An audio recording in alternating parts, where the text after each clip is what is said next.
જય માતાજી, જય બાબારી। તો કેમ છે મિત્રો, આજના એક નવા બ્લોગ વિડીયોમાં તમારું સ્વાગત છે।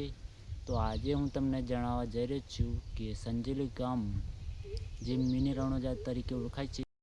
સૌથી પહેલાં તો હું તમને આ મંદિરના લોકેશનની વાત કરું તો હું તો શહેરાનો છું, એટલે શહેરાના મિત્રો મારે ઇન્સ્ટાગ્રામ પર મેસેજ કર્યું કે મેં સંજેલી ક્યાં આવેલું છે, તો એમના માટે વિડીયો ખાસ બનાવું તો લોકેશન જણાવું તો શહેરાથી તમારે જવાનું રહેશે મોરવા, તો તમે જોયું જ હશે। એટલે શહેરાથી જવાનું વાઘજીપુર, વાઘજીપુરથી જામળોદથી જવાનું છે ખોખરી, રામપરથી જવાનું છે મોરવા, મોરવાથી તમે સીધા જશો એટલે એક કુવાજા ચોકડી આવશે, ચોકડીથી તમારે સીધું જવું હોય તો રણજીતપુર બાજુથી જવાય છે, પણ એ રસ્તો તમે ભૂલા પડી જાય એવું લાગે છે, એટલે તમને શોર્ટકટ રસ્તો બતાવું તો સીધા ને સીધા જવાનું છે તમારે વાડોદર સંતરામપુરવાળા રસ્તે। અહીંયાથી આગળ એક આવે છે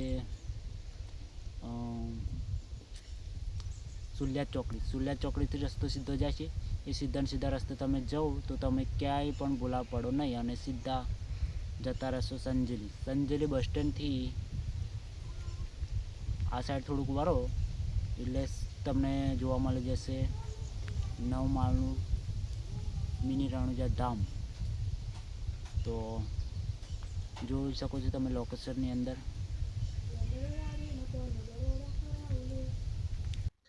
આ મંદિરની સ્થાપના ઘાસના ખોળનું બનાવીને મુહૂર્ત કરવામાં આવ્યું હતું એવું જાણવા મળે છે।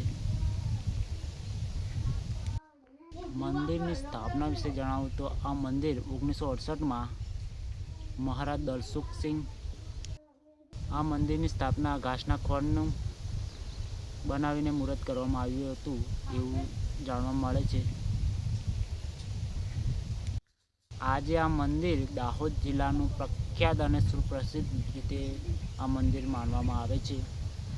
તો દર્શન કરવા અચૂકથી જજો અને વિડીયો કેવું લાગ્યું એ બી કોમેન્ટમાં જરૂરથી જણાવજો। આ મંદિરે બીજના દિવસે ખૂબ જ લોકો પંચમહાલ, મહીસાગર, દાહોદ, MP દરેક જગ્યાએથી લોકો બીજ ભરવા માટે ઉમટી પડે છે અને લોકો ધામધૂમથી ડીજેના તાલથી લોકો બીજ ભરવા આવે છે। તો આ મંદિરની અચૂકથી મુલાકાત લેજો, તમારું બાબારી હરેક સપનું પૂરું કરે। જય માતાજી। તો મિત્રો, આવા અનેક વિડીયોની માહિતી મેળવવા માટે આપણી ચેનલ મહેશ પટેલ બ્લોગ ચેનલને સબસ્ક્રાઈબ કરવું, જેથી કરી નવા વિડીયો તમને જોવા મળે। તો વિડીયો કેવું લાગ્યું કોમેન્ટ જરૂરથી કરજો। જય માતાજી, જય બાબા।